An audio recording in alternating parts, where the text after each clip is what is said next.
Hoy vamos a hablar un poco acerca de anomalías dentales, ¿ok?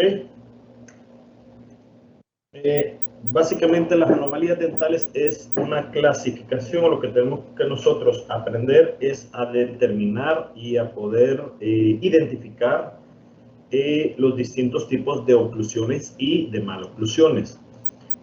Por ejemplo, a lo largo de todo este tiempo han habido distintos doctores que han clasificado las oclusiones en tres tipos de posición. Si ustedes se recuerdan de las más conocidas aquí en América es la clasificación de Angle, que tenemos la clasificación clase 1, clase 2 y clase 3.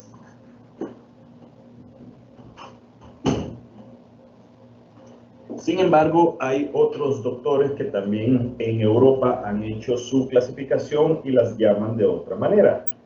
Para que ustedes también vayan conociendo, Corbitz, un doctor que clasificó o que renombró los tipos de oclusión, los nombró para la clase 1, lo llamó oclusión neutral, para la clase 2, oclusión distal, y para la clase 3, oclusión mesial.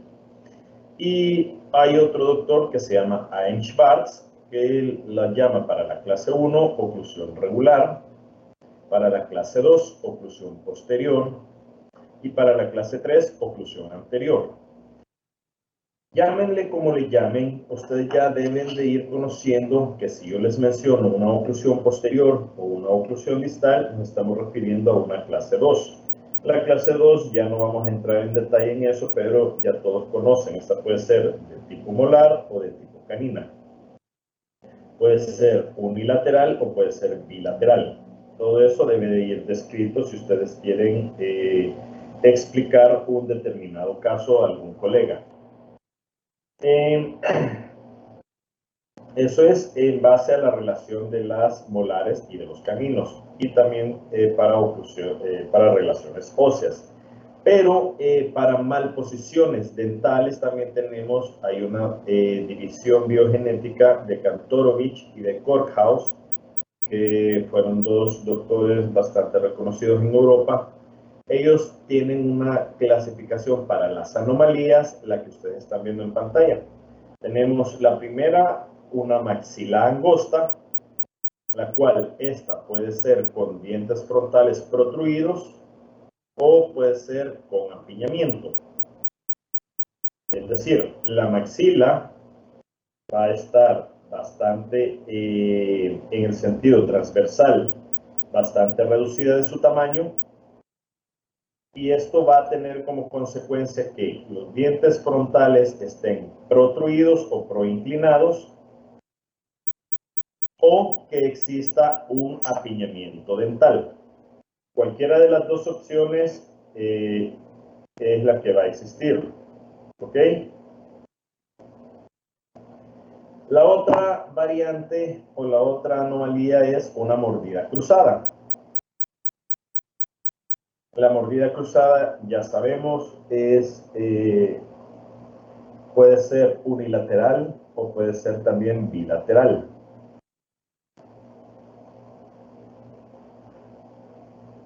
Luego tenemos el prognatismo.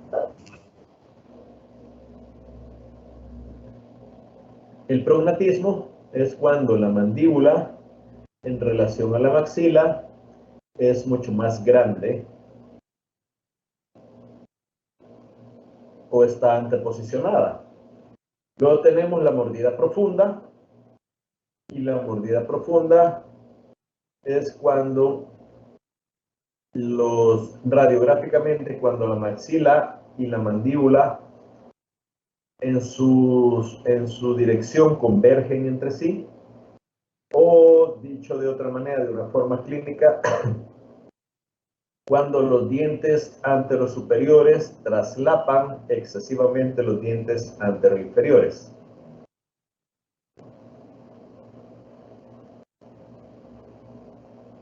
Luego tenemos una mordida abierta, la cual puede ser por succión digital o puede ser una mordida abierta verdadera.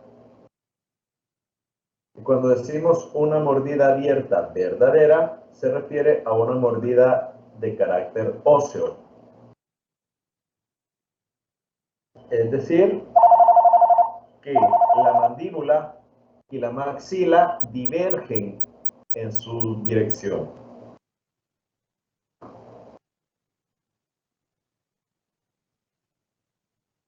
Divergen entre sí. Y una mordida abierta por succión digital se refiere a una posición inadecuada de los dientes debido a un constante chupeteo de los dedos. Esta constante chupeteo de los dedos del dedo hace que los dientes superiores, por ejemplo, y los inferiores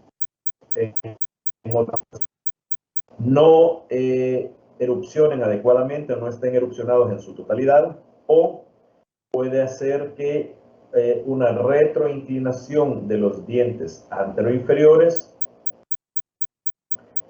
junto con una proinclinación de los dientes anterosuperiores.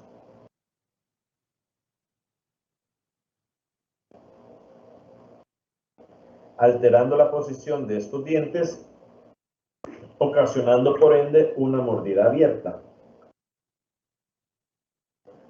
Este tipo de mordida abierta de origen dental, que muchas veces es ocasionada por un chupeteo de dedo, es bastante fácil de corregir.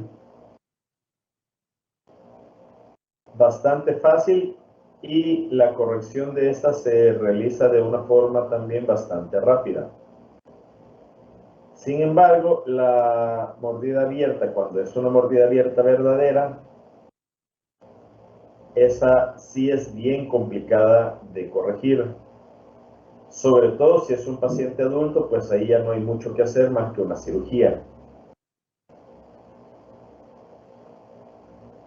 Luego tenemos la pérdida temprana de dientes. Esta puede ocasionar malposiciones dentales. Y por último tenemos anomalías sencillas, por ejemplo, dientes supernumerarios, anodoncias, diastemas, retenciones, rotaciones, etc. Entonces, la clasificación de malposiciones dentales o de anomalías dentales de Courthouse y Kantorovich son 7. La maxila angosta, la mordida cruzada, prognatismo, mordida profunda, mordida abierta, pérdida temprana de dientes y anomalías sencillas.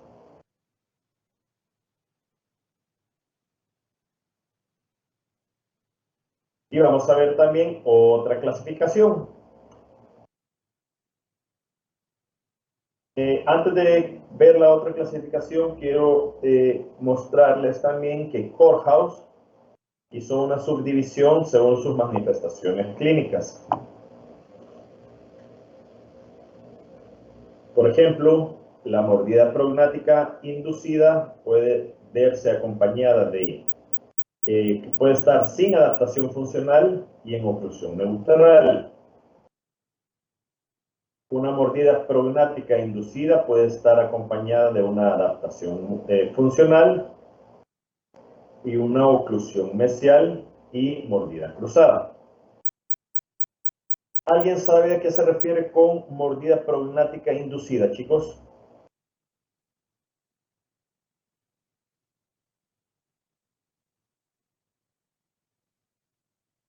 ¿Tienen idea? ¿Ya habían escuchado eso, muchachos? ¿Me escuchan, chicos? Sí, doctor, se me escucha. Cuéntenme entonces, ¿qué es esa mordida cruzada prognática inducida? ¿Quién tiene idea?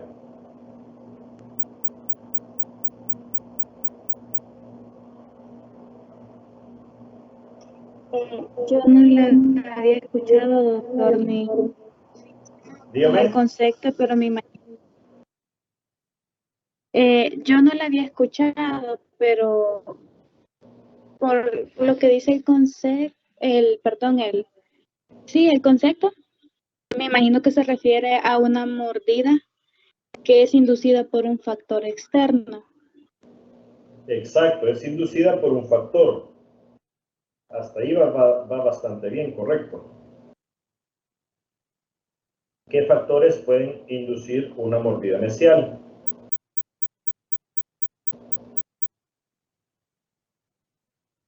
Los hábitos parafuncionales.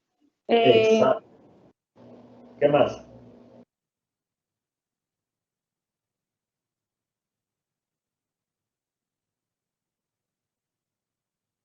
Sí, está bastante bien, pero hay algo más todavía. Falta una cosa más.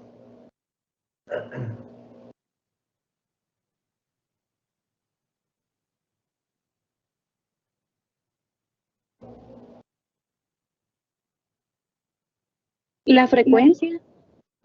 ¿La frecuencia? No. ¿Frecuencia de qué?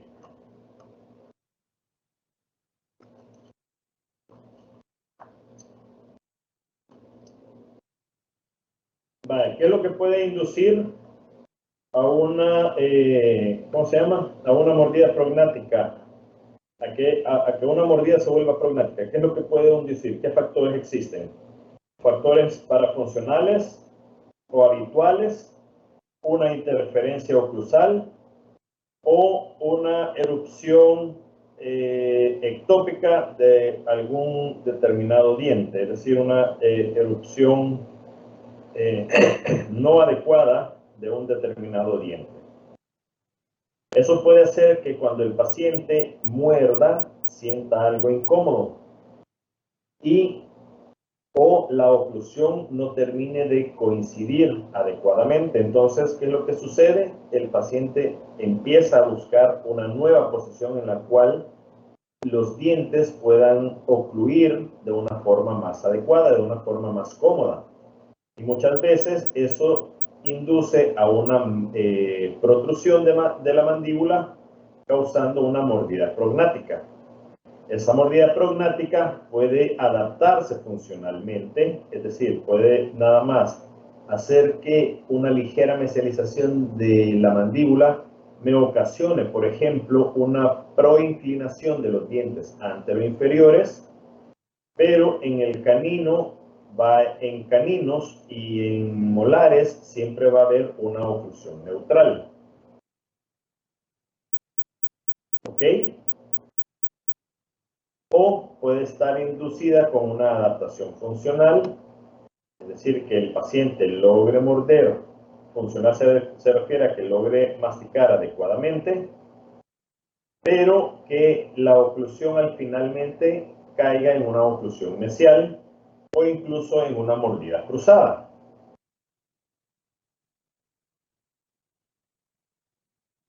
¿Sí va quedando claro eso, chicos?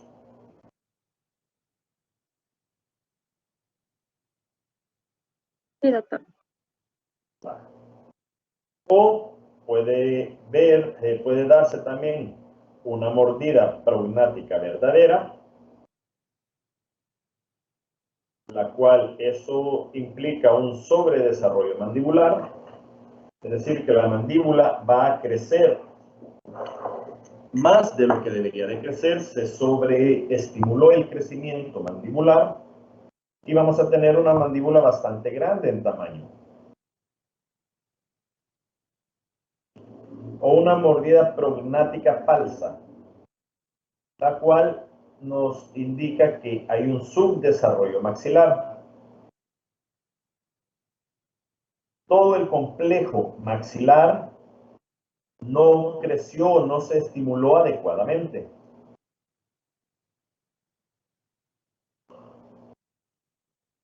¿Y cómo puede suceder eso? Muchas veces esto está ligado a trastornos respiratorios.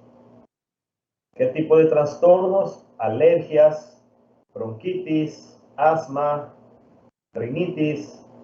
Ese tipo de afecciones, si se vuelven crónicas, sobre todo en un periodo de desarrollo de un niño, eso puede causar un subdesarrollo del complejo maxilar, haciendo que los espacios dentro del cráneo, los senos maxilares,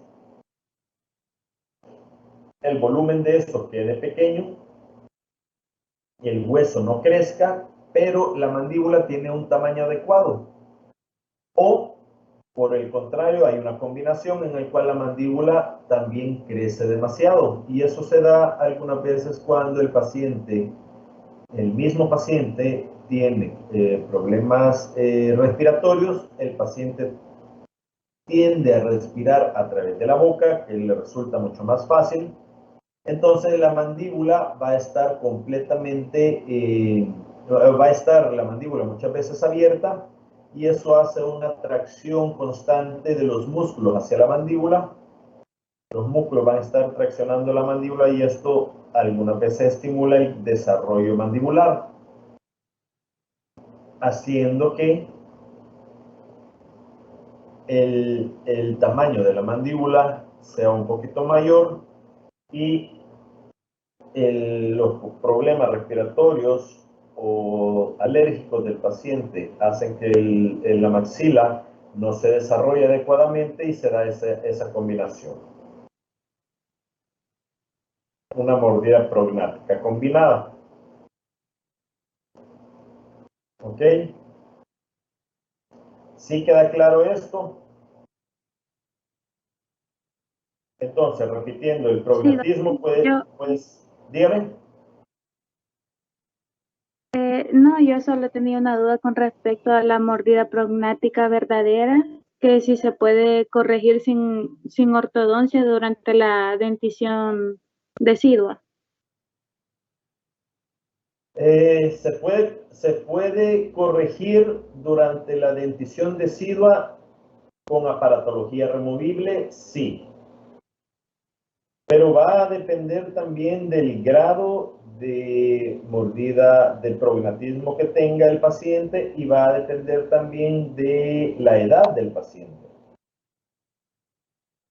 Son dos factores bien importantes, y además que si se va a trabajar con aparatología removible, el éxito de un tratamiento muchas veces va a depender o va a ser directamente relativo a la responsabilidad de los padres, porque si ustedes tienen sobrinitos y los han visto, o cuando vean niños en odontopediatría, van a ver que los niños no son muy constantes. Entonces, los niños son bien olvidadizos, y estar utilizando un aparato regularmente, es decir, todos los días, por X cantidad de horas, conlleva bastante responsabilidad. Entonces, si hay algún adulto que esté siempre detrás del niño recordándole, utiliza esto, haz esto, póntelo, etcétera, en ese caso sí va a funcionar, o sí puede llegar a funcionar. Pero va a depender siempre del tipo o el grado del prognatismo, ¿ok? No es tan fácil simplemente decirle al niño utilizar el aparato y esperar que el niño lo utilice. ¿Tienen alguna otra duda?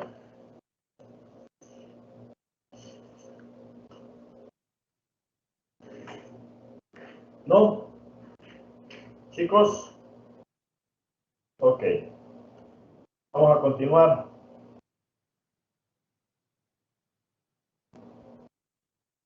Vale, y esta es la otra clasificación que yo les quiero mostrar.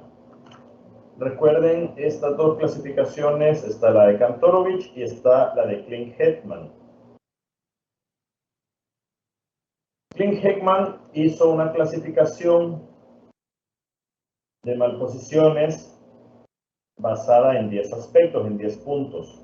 La primera, y por la cual muchos pacientes nos visitan, o son los pacientes los que buscan al ortodoncista o al odontólogo, es el factor de los factores más comunes, es el apiñamiento.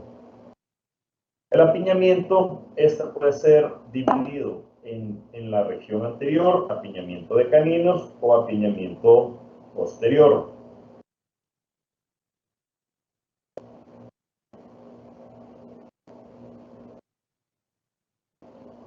Luego tenemos el exceso de espacio. El exceso de espacio puede ser generalizado,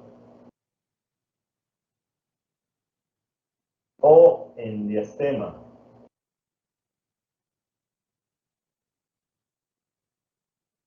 El tercer punto, el tercer aspecto es sobre mordida sagital o sobrepase sagital, la cual puede ser una combinación dental o una combinación de hueso. Puede ser una combinación dental y ósea, o puede ser simplemente dental, o puede ser simplemente esquelética. Eso es cuando nosotros tenemos una distancia bastante marcada entre los dientes superiores, entre la superficie palatina de los dientes anterosuperiores y la superficie vestibular de los dientes anteroinferiores. Esta puede deberse a por ejemplo, a una proinclinación excesiva de los anterosuperiores y una retroinclinación de los anteroinferiores.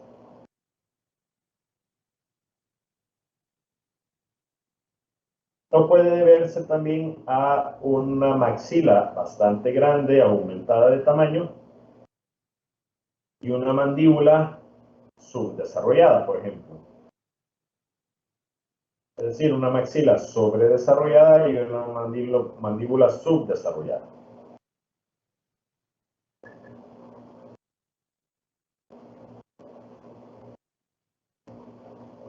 Luego tenemos como cuarto punto dientes anteroinferiores invertidos.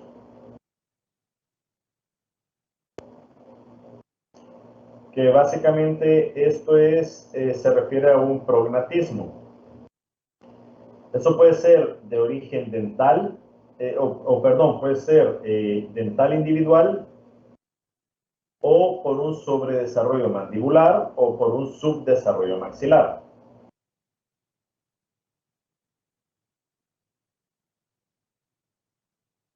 Dental individual se refiere a que uno o dos dientes pueden estar con mordida cruzada anterior, pero el tamaño óseo, la relación ósea esquelética, es una relación adecuada, por ejemplo.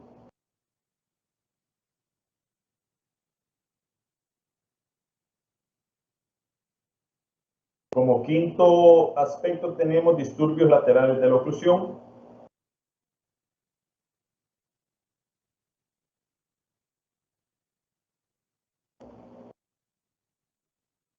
El cual puede ser unilateral o bilateral en posterior.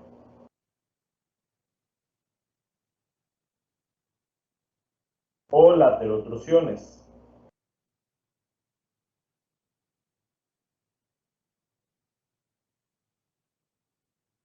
Aquí quiero platicar nuevamente un poquito más. Vamos a ver. ¿A qué se refiere? Es decir, ¿cuál es la diferencia o a qué se refiere estos disturbios laterales de la oclusión? Eso se refiere a una mordida cruzada, pero el cual también puede verse inducido por una malposición de un determinado diente, muchas veces caninos o premolares, los cuales empujan de la mandíbula a la hora de ocluir hacia un lado porque hay alguna interferencia. A eso se refiere con las lateroclusiones. Es exactamente lo que nosotros estábamos viendo en la diapositiva anterior, en la subdivisión. En la subdivisión de Courthouse, cuando la mordida prognática es inducida, también tenemos lo mismo aquí, pero en lateralidades. Clint Heckman clasifica estas laterotrusiones como una interferencia cuando hay alguna pieza a la hora de ocluir que evita una correcta oclusión, obliga entonces a la mandíbula a deslizarse hacia la izquierda o hacia la derecha para que el paciente logre morder y tener una correcta, una oclusión pues mucho más agradable o menos incómoda para el paciente. Luego tenemos la mordida abierta. La mordida abierta, pues esta puede ser alveolar o esqueletal, puede ser frontal o puede ser lateral. Alveolar se refiere a que es básicamente el problema a nivel dental o a nivel de la zona alveolar del hueso.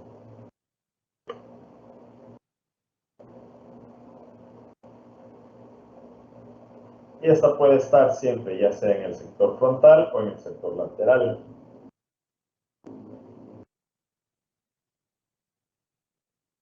Luego tenemos dientes anteriores escarpados o palatinizados.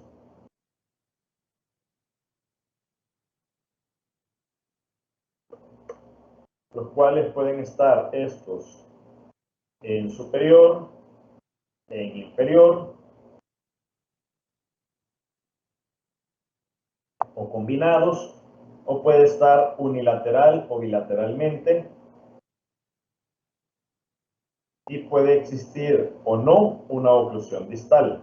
Una oclusión distal se refiere a una clase 2 o a una oclusión posterior. Doctor, no sé si seré solamente yo, pero no se puede ver la presentación. ¿No la están viendo? No, doctor.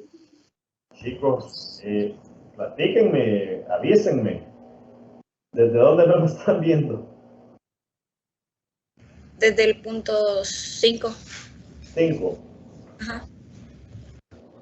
Vale, habíamos dicho entonces desde el punto 5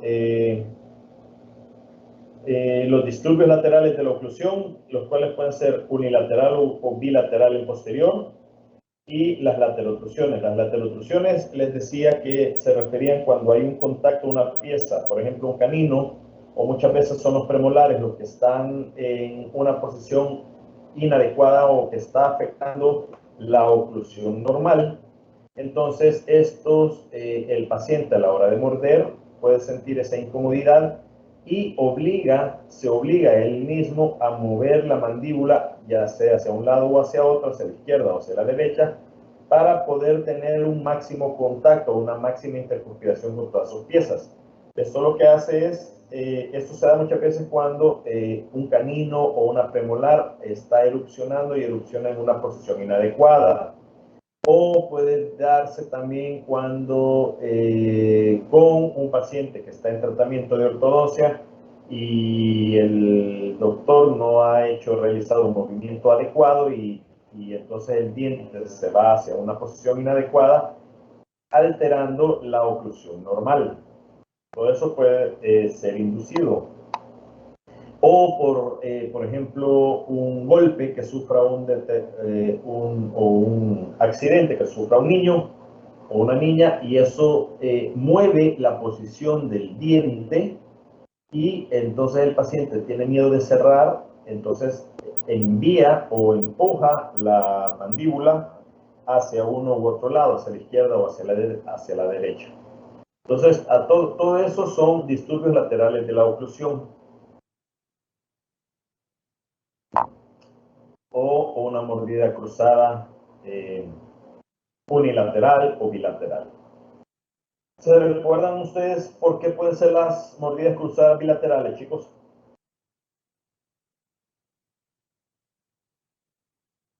¿Cuándo se da, generalmente cuándo se da ese factor de mordidas bilaterales?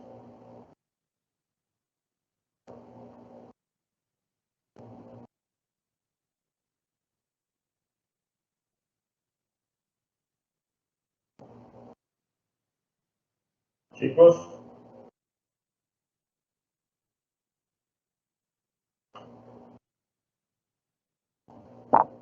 las mordidas bilaterales, las mordidas cruzadas bilaterales generalmente están asociadas a problemas respiratorios.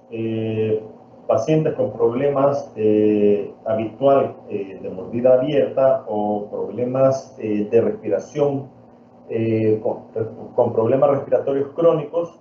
Entonces eso hace generalmente que el paciente empiece a respirar constantemente a través de la boca, haciendo que la boca esté mucho tiempo abierta, y eso ocasiona un subdesarrollo maxilar. Los músculos de la cara compresionan la maxila, esta no se logra desarrollar, la maxila adquiere un paladar en forma de bóveda o en forma de cielo, o un paladar gótico también está en la literatura, el cual es un paladar bastante angosto y bastante profundo, haciendo que ocasionando una mordida cruzada bilateral. ¿Ok?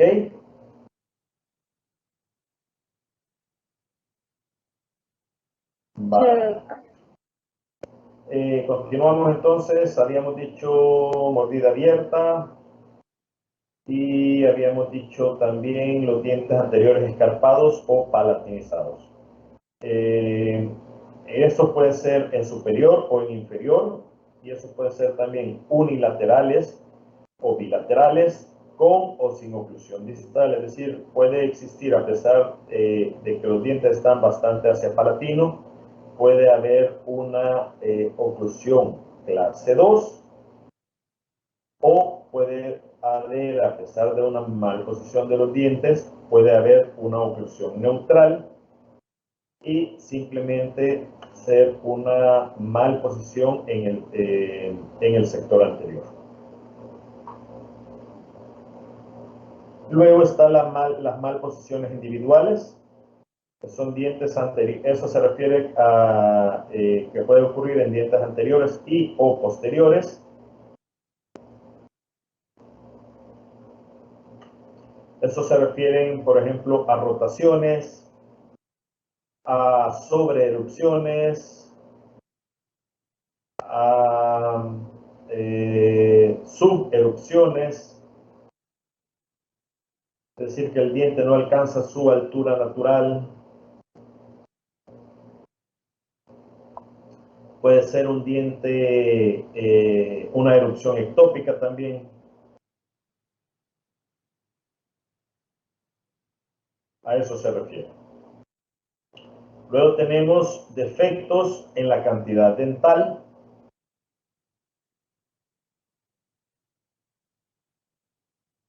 En el cual tenemos la hiperodoncia, la hipodoncia, la oligodoncia, y luego tenemos retenciones e impactaciones. ¿Se recuerdan qué es la hiperodoncia? Mayor cantidad de dientes. Correcto, la hiperodoncia es una mayor cantidad de dientes. Yo creo que en esta presentación les voy a mostrar un caso bien bonito de un muchacho de la India que salió hace, creo, algunos años atrás. ¿La hipodoncia qué es? Menor cantidad de dientes. ¿Y la oligodoncia?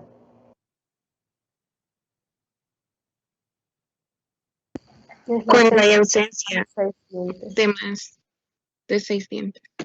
La ausencia de una mayor cantidad de piezas, correcto. ¿Qué son las retenciones?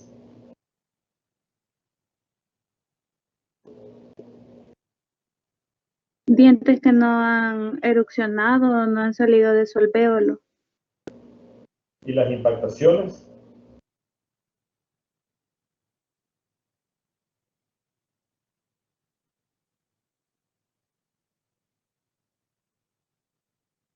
Ajá. Son dientes que no tienen fuerza eruptiva para poder erupcionar, o sea, no hay una barrera física que les impide erupcionar, pero estos no tienen fuerza de erupción. O están en una mala posición también. Sí, lo que pasa es que uno es que el diente no tiene fuerza y el otro es obstruido por, o es bloqueado por otra pieza dental, ¿verdad? Ok, pues estos son defectos en la cantidad dental y todos estos defectos pueden ocasionar también anomalías en la mordida o anomalías de la oclusión. Y por último tenemos la mordida profunda, que se refiere a la sobreerupción o la suberupción, en este caso de piezas posteriores, o a la sobreerupción de piezas anteriores. Esas pueden tener contacto o no contacto entre sí, las piezas dentales. ¿Tienen hasta el momento alguna duda de esta clasificación?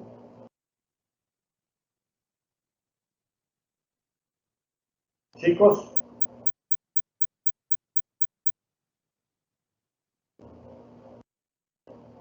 ¿Chicos están ahí? Sí, doctor. Vale, ¿tienen alguna duda?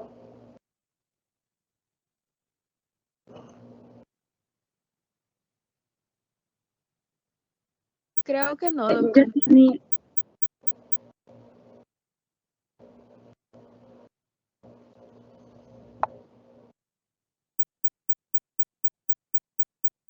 Ok.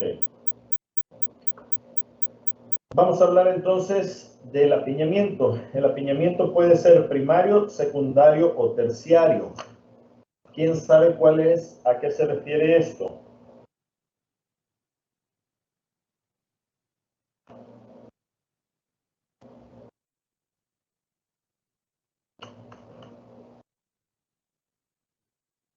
¿A qué se refiere esto? Será según la cantidad de piezas que estén comprometidas. No es eso.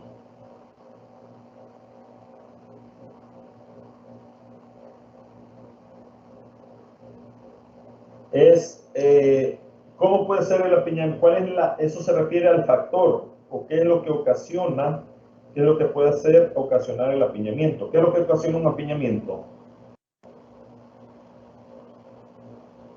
Falta de Poco espacio en las espacio. arcadas. Dígame. Falta de espacios en las arcadas. Eso se refiere a los factores que van a ocasionar un apiñamiento. ¿Qué factores ocasionan un apiñamiento? ¿Por qué se da un apiñamiento?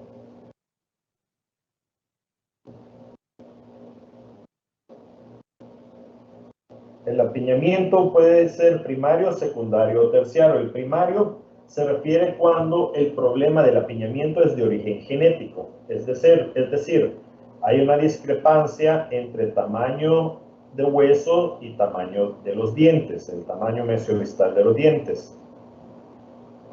Entonces, si es un apiñamiento primario, estamos diciendo que el apiñamiento es de origen genético. Si es un apiñamiento secundario, este se da por pérdida prematura de piezas o por múltiples caries interproximales, por ejemplo. Entonces, estas caries interproximales van haciendo que las piezas, debido a estas caries interproximales, se da una mesialización de las piezas y estas piezas, al migrar o al mesializarse, se va perdiendo el espacio deriva, que es esa discrepancia de espacio, de tamaño de las piezas primarias con las piezas permanentes. Ese espacio que nosotros tenemos de reserva se pierde y las piezas permanentes ya no tienen espacio suficiente para erupcionar y se da un apiñamiento secundario. Y el terciario se da generalmente por la erupción de cordales. Este es un punto en el cual, en base a la poca experiencia que tengo, discrepo un poco, porque también he leído algún par de estudios que, a pesar de que se han evitado ya la extracción de las cordales, se han extraído las cordales, posterior a la extracción de la cirugía de cordales, puede haber apiñamiento dental. Entonces, hay algunos doctores que dicen que no está relacionado directamente con la erupción de las cordales. Sin embargo, en la literatura está esta subdivisión del apiñamiento, así que por eso la hay que mencionarla, ¿ok? ¿Les queda claro cuál es la división del apiñamiento? ¿Sí, Sí, vamos doctor. bien, muchachos? Sí, doctor. Vale. Vale. Hay una clasificación sistemática de la oclusión en la cual básicamente nosotros, esta es otra forma de poder ver los problemas que pueda presentar un paciente. Es una manera fácil y rápida para que ustedes logren identificar si hay alguna anomalía en un paciente, una anomalía dental en algún paciente. Tenemos que ver básicamente en 3 planos dimensionales la oclusión. Tenemos que verla en el plano sagital, en el plano transversal y en el plano vertical. En el plano sagital, básicamente, es cuando nosotros vamos a ver en la desviación en región de molares, por ejemplo, la cual es esa misma clasificación de Angle o la clasificación de Courthouse, por ejemplo, o la que ustedes quieran. Y esta clasificación nos va a determinar que hay una variante o hay una desviación, ya sea de las molares y o caninos. Y esta desviación hay que medirla, es decir, ustedes ya conocen la clasificación o la descripción o la definición de una clase 2. Una clase 2 es cuando la cúspide la cúspide vestibular, mesiovestibular de la primera molar superior ocluye mesial al surco vestibular de la primera molar inferior permanente. Pero, ¿qué tanto mesial ocluye? Entonces, para ello hay una clasificación o hay una medición. Y esta medición se mide en PV. ¿Qué quiere decir ancho del premolar? Un PV es el ancho de un premolar. Y eso está calculado en un ancho de un premolar equivale más o menos a 7 milímetros. Esa es la clasificación. Entonces, si yo les digo que es una clasificación Angle tipo 2 con un cuarto PV, quiere decir que la clase 2 de un cuarto PV va a estar la molar inferior va a estar aproximadamente unos 2 milímetros por detrás de la cúspide superior de la primera molar superior permanente. Si yo les digo que es de medio PV, se refiere a que la cúspide va a estar aproximadamente unos 3 milímetros y medio por detrás o por distal de la cúspide de la primera molar superior permanente. ¿Sí va quedando claro esto, chicos?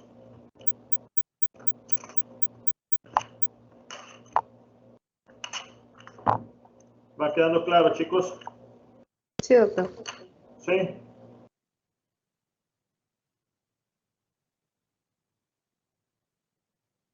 Vale, y si no, denme un segundito.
Vale.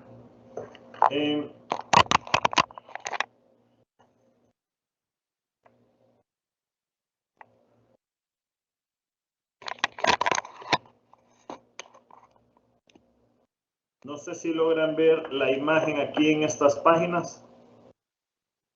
¿Se logra ver algo? ¿O ven solamente blanco? Casi no se ve, doctor. Casi no se ve. Ok, permítanme entonces.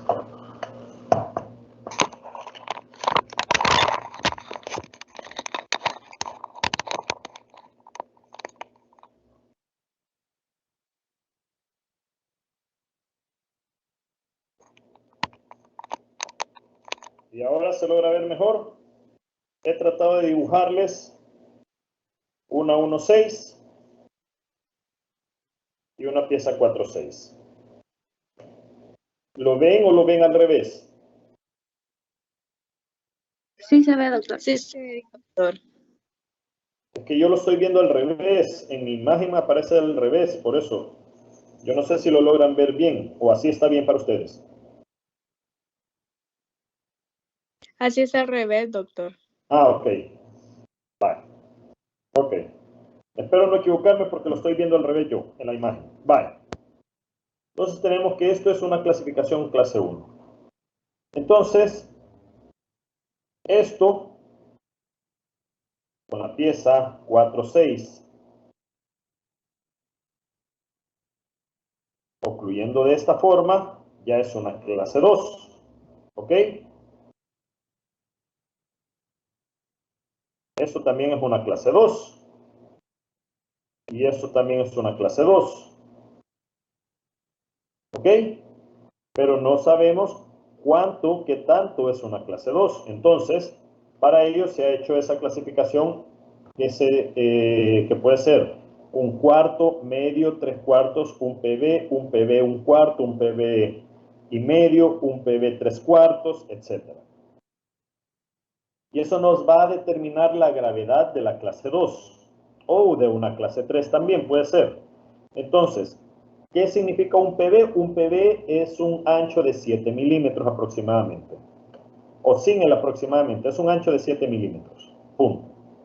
Entonces, un cuarto de PB es cuando la pieza está ligeramente distalizada. La 4.6, por ejemplo, está ligeramente distalizada. ¿Cuánto? Aproximadamente 1,5 milímetros a 2 milímetros. Y esto sería más o menos así. Medio PB es aproximadamente 3,5 milímetros y generalmente esa es una relación de cúspide con cúspide.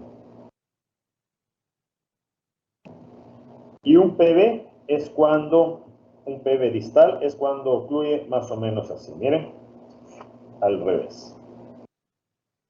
Doctor, ¿qué significa o qué quiere decir exactamente PB?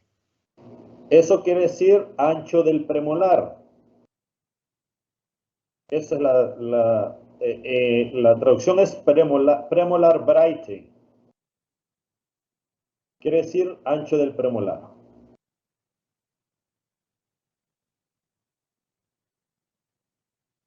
¿Ok? Doctor, tengo una duda con respecto a un cuarto PB, Dígame.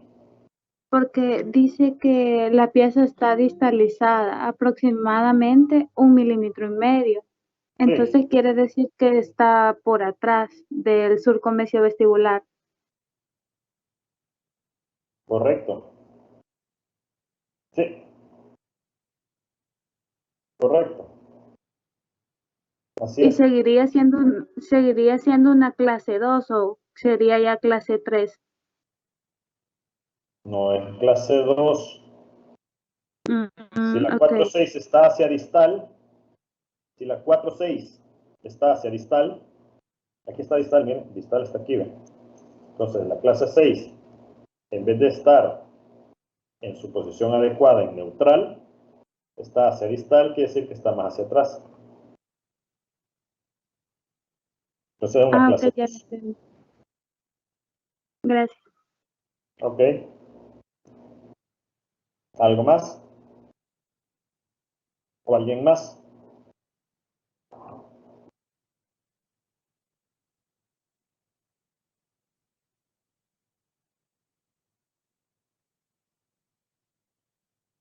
Doctor, ¿cómo sería un PV?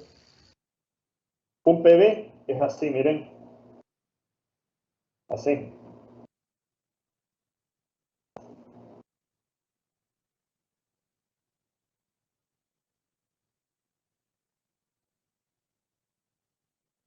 ¿Lo logra ver? O sea que la cúspide estaría en el otro, en el diente vecino. Correcto. Correcto, así estaría la cúspide. ¿Sí lo logran ver? Sí, doctor. Ok. Vale. Continuamos. Y lo mismo sería Otra para los duda, doctor. caninos. Y lo mismo sería, esa misma clasificación sería para caninos. Es decir, para caninos me va a funcionar de la misma situación. Si me dan un segundito, lo puedo hacer.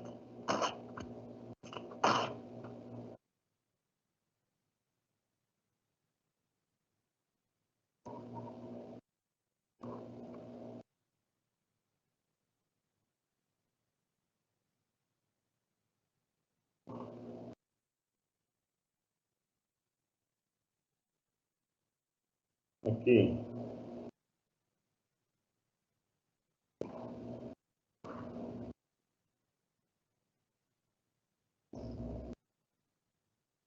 Tenemos 1, 3, 1, 2, 1, 4. Tenemos el resultado inicial, distal. Y tenemos 4, 3, 4, 4.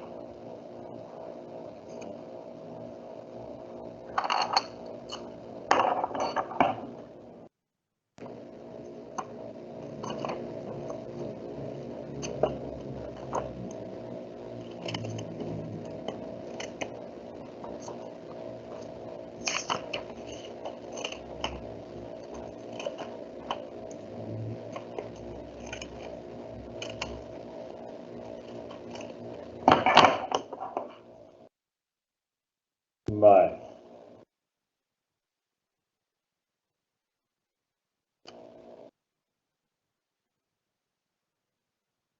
Vale. Aquí tenemos ya una clase 1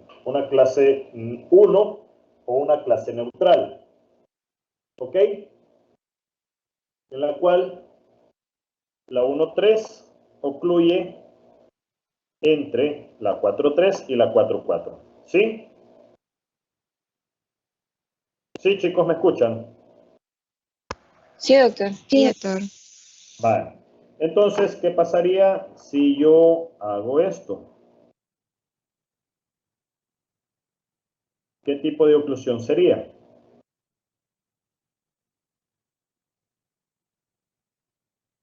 En vez de que ocluya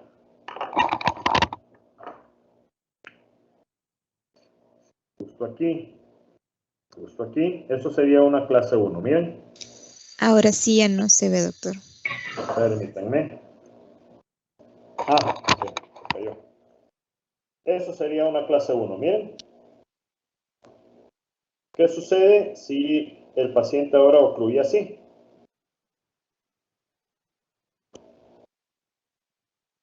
Una clase 2. Esa es una clase 2. ¿De cuánto? Un cuarto. ¿Un medio? Exactamente. ¿Perdón? Un cuarto. Exactamente. Una clase 2 de un cuarto. ¿Y qué sería esto?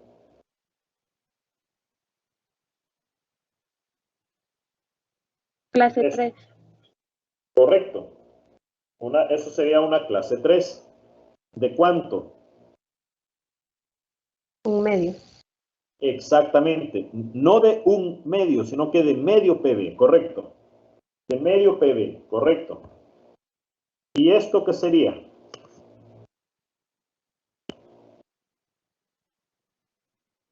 Clase 3. Exactamente. Eso sería entonces una clase 3. ¿De cuánto? De un PV. Exactamente. ¿Ven qué fácil es? Yo creo que ya le captaron todos, o por lo menos las que han contestado ya le captaron. Quiero saber si los demás también entienden, chicos. Si está claro para Sí, todos. doctor. Sí, Quisiera doctor. escuchar un par de Sí, voces doctor. más, que no sean siempre los mismos. Alguien que no haya contestado, quiero saber si entienden o si no entienden.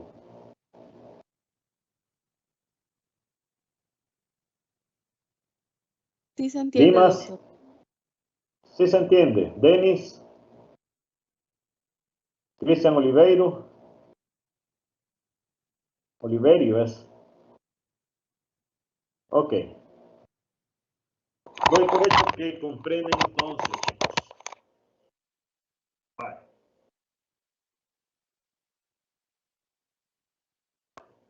Vamos entonces a continuar.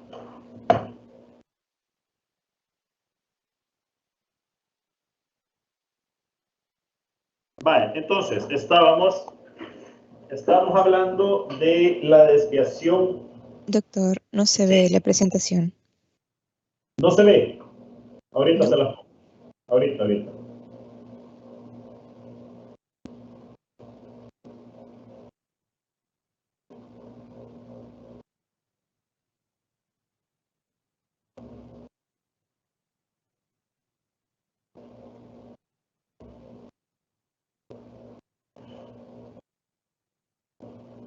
Ok. ¿La logran ver ahora? Sí, doctor. Ok, perfecto. Entonces, para poder determinar las anomalías, estábamos diciendo, nosotros tenemos que ver a nuestro paciente en tres planos. Tenemos el plano sagital, el plano transversal y el plano vertical. En el plano sagital habíamos dicho que hay que ver la relación de las molares, relación de los caninos, y podemos tomar la clasificación de ángulo, por ejemplo, y vamos a clasificar esa desviación en la región de molares y la vamos a describir de qué tanto es esa desviación, la cual puede ser de 1/4 de pb, medio pb, 3/4 de pb, hasta 1 pb. Básicamente y puede ser arriba también de 1 pb, puede ser 1 pb y medio, 1 pb 3/4, etc. Muchas veces en los libros, algunos libros se enfocan en desviaciones nada más de medio pb, 1 pb o más de 1 pb. No hay muchos escritores o muchos doctores no dan caso omiso a 1/4 de pb o a 3/4 de pb, porque como la medición no es tan precisa, como son 7 milímetros lo que representa 1 pb, es bastante difícil poder determinar si es 1/4 o es un medio pb. Entonces, si hay alguna desviación, muchos dicen es medio pb y otros dicen es 1 pb. Eso lo hacen algunos doctores o en algunos libros está escrito de esa manera. No hay una descripción precisa de 1/4 de pb o 3/4 de pb. Eso es solamente información que quiero que ustedes sepan. No es que no exista, sí existe, pero a algunos no les gusta y no la utilizan de esa manera. Luego tenemos que ver la desviación en el sentido transversal. En el sentido transversal vamos a ver la mordida cúspide a cúspide. Podemos ver mordida cruzada.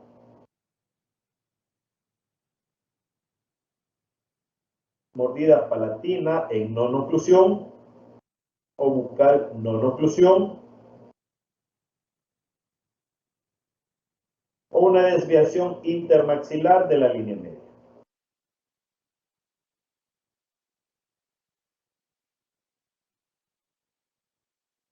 La mordida cúspide, o también se le conoce mordida tête à tête, del francés tête à tête. Esa mordida cúspide es, digamos, el paso previo a una mordida cruzada.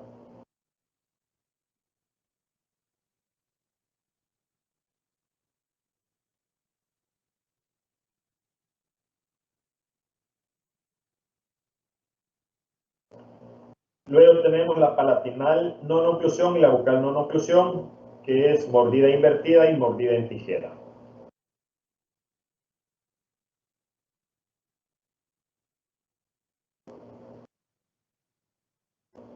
Y la desviación intermaxilar de la línea media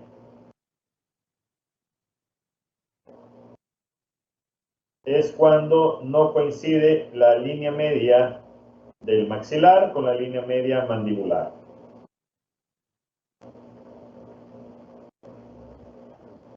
Esa desviación puede darse ya sea por un factor óseo o por un factor alveolar o dental.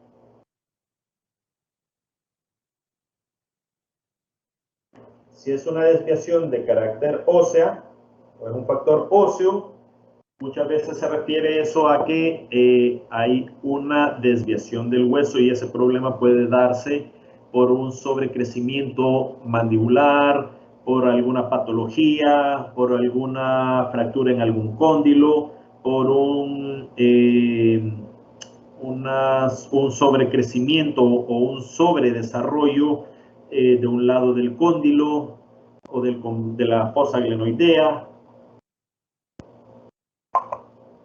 o del complejo de la ATM. Y si es de carácter dental, muchas veces es por lo mismo, por caries interproximales, por ejemplo, por algún mal hábito, por algún chupeteo de dedo, por ejemplo. Puede darse también por una pérdida prematura o una extracción prematura de alguna pieza, ya sea una pieza primaria o una pieza permanente. Entonces ya hay una desviación de la línea media hacia el espacio edéntulo.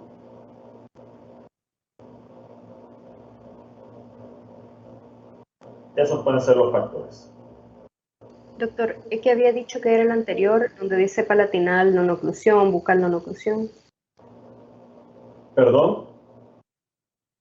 Siempre en el mismo de transversal, que era el anterior, palatinal non-oclusión y bucal non-oclusión.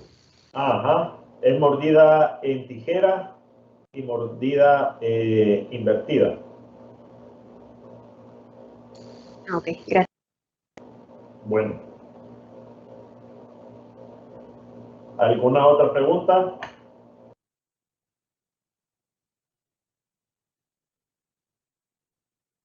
Chicos. Doctor, Bien. como la sagital también se ocupa para medir en canino, ¿verdad? Siempre se ocupa PV, aunque diga premolar.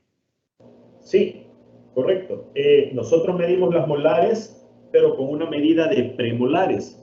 Medimos los caninos, la relación canina con una medida de premolares, no importa. Lo que significa PV es una medición que se inventó un doctor y se refiere básicamente al ancho del premolar, y la medida que le dio, que determinó, es de 7 milímetros. Entonces, si vamos a medir canino o vamos a medir molares, la relación molar siempre se va a medir con un PV, con la medida de PV. No importa si es un, ¿cómo se llama? Si es la zona de caninos o si es la zona de molares. Oye. Ok. Ok. ¿Alguna otra pregunta?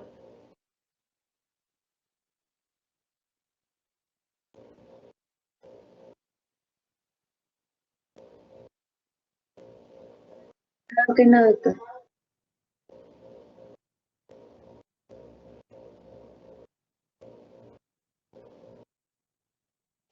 Vale, ok. Y luego vamos a ver la clasificación en el sentido vertical. Ahí vamos a ver las mordidas abiertas. Vamos a ver las mordidas profundas.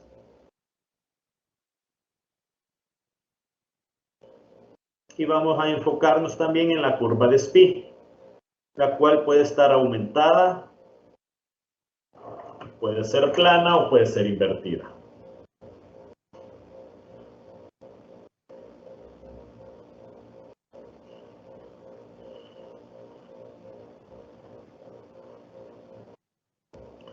Esta mordida abierta puede ser también frontal o puede ser lateral.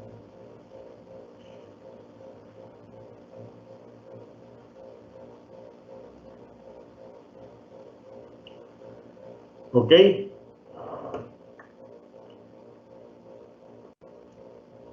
¿Tienen alguna duda hasta aquí, chicos?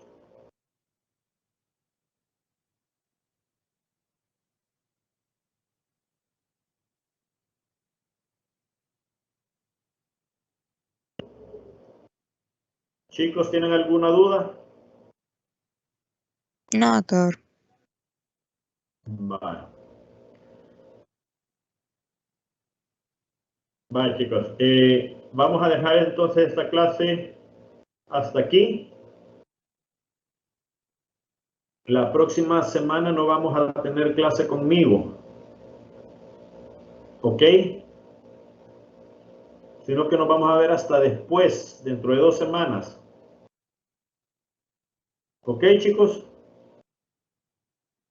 Sí, doctor, Está bien, gracias. doctor. Vale, perfecto. Pasen feliz día entonces, muchachos. Gracias, doctor. Feliz día. Gracias igual, doctor. Sí. Chao, muchachos.